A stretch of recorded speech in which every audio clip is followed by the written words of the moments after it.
ಈಜಲು ಹೋಗಿದ್ದ ಗ್ರಾಮಸ್ಥ ಸಾವು. ನಮಸ್ಕಾರ ಸ್ನೇಹಿತರೆ, ಸುಪ್ರೀಂ ಟಿವಿಗೆ ಸ್ವಾಗತ. ಇಂಡಿ ತಾಲೂಕಿನ ಹಂಜಗಿ ಗ್ರಾಮದ ತುಕ್ಕಪ್ಪ ಪಾಟೀಲ್ ಹಾಗೂ ಆನಂದ್ ಪೂಜಾರಿ ಇವರು ಇಬ್ಬರು ಹಂಜಗಿ ಗ್ರಾಮದ ಕೆರೆಯಲ್ಲಿ ಈಜಲು ಹೋಗಿ ಒಬ್ಬರು ಮರಣ ಹೊಂದಿದ ದುರ್ಘಟನೆ ಕಳೆದ ಬುಧವಾರ ಸಾಯಂಕಾಲ ಸಂಭವಿಸಿದೆ. ಬೇಸಿಗೆ ಆಗಿದ್ದರಿಂದ ಮಧ್ಯಾಹ್ನದ ವೇಳೆ ಕೆರೆಯಲ್ಲಿ ಈಜಲು ಹೋಗಿದ್ದ ಆನಂದ್ ಪೂಜಾರಿ ಈಜಿ ದಡ ಸೇರಿದರೆ ತುಕ್ಕಪ್ಪ ಪಾಟೀಲ್ ಮಾತ್ರ ಸಾವಿಗೀಡಾಗಿದ್ದಾರೆ. ಮೃತಪಟ್ಟಂತ ತುಕ್ಕಪ್ಪ ಪಾಟೀಲ್ ಇವರಿಗೆ 7 ಜನ ಹೆಣ್ಣು ಮಕ್ಕಳಿದ್ದು ಸರ್ಕಾರದಿಂದ 10 ಲಕ್ಷ ಪರಿಹಾರ ಕೊಡಿಸುವುದರ ಮುಖಾಂತರ ಜಿಲ್ಲಾಡಳಿತ ಇವರ ಕುಟುಂಬಕ್ಕೆ ಸಾಂತ್ವನ ಹೇಳಬೇಕೆಂದು ವಿಜಯಪುರ ಭಾಗದ ಜನಪ್ರಿಯ ನಾಯಕರಾದಂಥ BD ಪಾಟೀಲ್ ಅವರು ಸರ್ಕಾರಕ್ಕೆ ಒತ್ತಾಯಿಸಿದರು.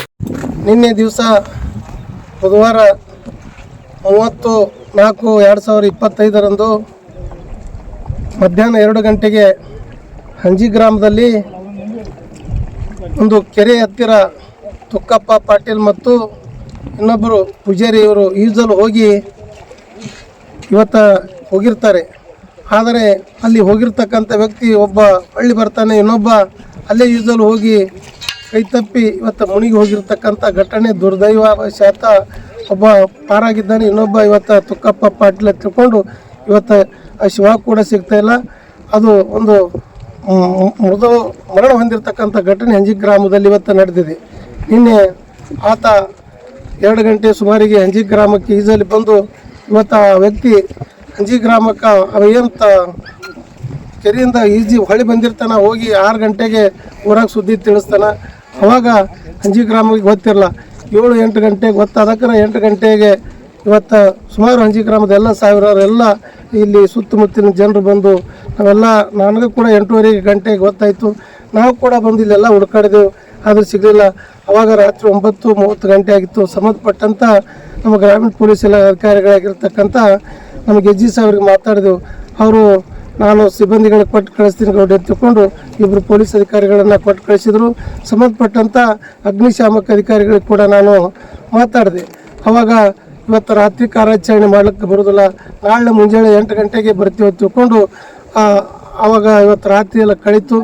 ಮತ್ತು ಮುಂಜಾನೆ 9 ಗಂಟೆಗೆ ನಮ್ಮ ಅಗ್ನಿಶಾಮಕ ದಳದ ಮುಖ್ಯಸ್ಥರಾಗಿರ್ತಕ್ಕಂಥ BD ಪೂಜಾರಿ ಅವರು ಸಂಘಟಕರಿಗೆ ಬಂದು ಹಂಜಿಕಾ ಗ್ರಾಮದಲ್ಲಿ ಮತ್ತು ಸುಮಾರು 10-12 ಜನ ಯುವಕರು ಕೂಡಿ ಎಲ್ಲ ಕೆರೆಯಲ್ಲಿ ಕಾರ್ಯಾಚರಣೆ ಮಾಡ್ತಾರೆ.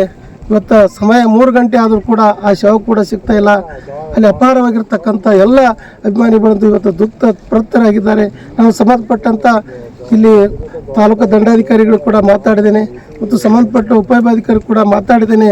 ತಕ್ಷಣ ಹೆಚ್ಚಿನ ಒಂದು ಕಾರ್ಯಾಚರಣೆ ಮಾಡಿ ಇಲ್ಲೇನು ದುಃಖ ತಪ್ತರಾಗಿರ್ತಕ್ಕಂಥ ಬಾಂಧವರನ್ನು ಇಲ್ಲಿ ಅವರಿಗೆ ನ್ಯಾಯ ಕೊಡಿಸಲಿಕ್ಕೆ ಶವವನ್ನು ಕೆರೆಯಿಂದ ಹೊರಗೆ ತೆಗಿಬೇಕು ತಿಳ್ಕೊಂಡು ನಾನು ಒತ್ತಾಯ ಕೂಡ ಮಾಡಿದ್ದೇನೆ.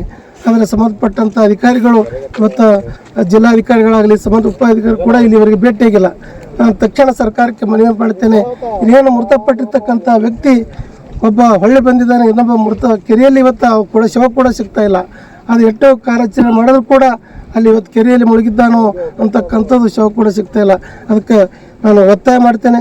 ಸಂಬಂಧಪಟ್ಟಂಥ ಹೆಚ್ಚುವರಿ ಕಾರ್ಯಾಚರಣೆ ಮಾಡಲಿಕ್ಕೆ ತಾಲೂಕಾಡಳಿತ ಜಿಲ್ಲಾಡಳಿತ ಸಹಕಾರ ಮಾಡಬೇಕು.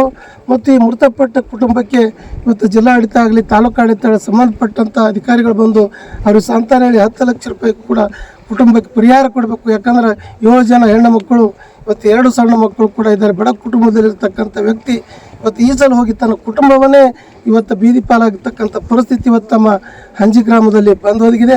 ಅದಕ್ಕಾಗಿ ನಾನು ಆ ದುಃಖ ತೃಪ್ತಾಗಿರ್ತಕ್ಕಂಥ ಕುಟುಂಬಕ್ಕೆ ಸಾಂತ್ವನ ಹೇಳಬೇಕು, ಪರಿಹಾರ ಕೊಡಬೇಕು ಮತ್ತು ಆ ಶವವನ್ನು ಶಿವರಿಗೆ ಹೆಚ್ಚಿನ ಒಂದು ಕಾರ್ಯಾಚರಣೆ ಮಾಡಿ ಇಲ್ಲಿ ಆ ಮುಳುಗಿ ಹೋಗಿರ್ತಕ್ಕಂಥ ವ್ಯಕ್ತಿಗೆ ನ್ಯಾಯ ಕೊಡಬೇಕು ಅಂತ ತಿಳ್ಕೊಂಡು ನಾನು ಜಿಲ್ಲಾಡಳಿತದ ಪರವಾಗಿ ಜಿಲ್ಲಾಡಳಿತಕ್ಕೆ ತಾಲೂಕು ಆಡಳಿತಕ್ಕೆ ನಾನು ಹಂಜಿ ಗ್ರಾಮದ ಎಲ್ಲ ನೊಂದ ಜನ ಪರವಾಗಿ ಒತ್ತಾಯ ಮಾಡ್ತೇನೆ, ಆಗ್ರಹ ಕೂಡ ಮಾಡ್ತಿದ್ದೇನೆ. ಸ್ಥಳೀಯರ ಸಹಾಯದಿಂದ ಅಗ್ನಿಶಾಮಕ ದಳದವರು ಕಾರ್ಯಾಚರಣೆ ಕೈಗೊಂಡಿದ್ದರೂ ಕೂಡ ಯಾವುದೇ ಫಲಕಾರಿ ಆಗಲಿಲ್ಲ. ಆದರೆ ಮಾರನೇ ದಿನ ಶವ ತೇಲುತ್ತಾ ದಡ ಸೇರಿತು. ಈ ಘಟನೆಯನ್ನು ಕಂಡ ಹಂಜಿ ಗ್ರಾಮದ ಗ್ರಾಮಸ್ಥರು ಹಾಗೂ ಸುತ್ತಮುತ್ತಲಿನ ಗ್ರಾಮಸ್ಥರು ತುಂಬಾ ಬೇಸರ ವ್ಯಕ್ತಪಡಿಸಿದರು ಎಂದು ನಮ್ಮ ಇಂಡಿ ತಾಲೂಕಿನಿಂದ ಸುಪ್ರೀಂ ಟಿವಿ ವರದಿಗಾರರಾದಂಥ ನಿಯಾಜ್ ಅಗರ್ಖೇಡ್ ಅವರು ವರದಿ ಮಾಡಿದ್ದಾರೆ. ನಿಮ್ಮ ಜೀವನಕ್ಕೆ ನೀವೇ ಜವಾಬ್ದಾರ ಅಂತ ಹೇಳುತ್ತಾ ಜನರು ಜಾಗೃತರಾಗಿರಬೇಕೆನ್ನುವುದೇ ಸುಪ್ರೀಂ ಟಿವಿಯ ಕಳಕಳಿಯಾಗಿದೆ. ಸ್ನೇಹಿತರೆ, ನೋಡ್ತಾ ಇರಿ ಸ್ವಚ್ಛ ಸಮಾಜಕ್ಕಾಗಿ ಸುಪ್ರೀಂ ಟಿವಿ.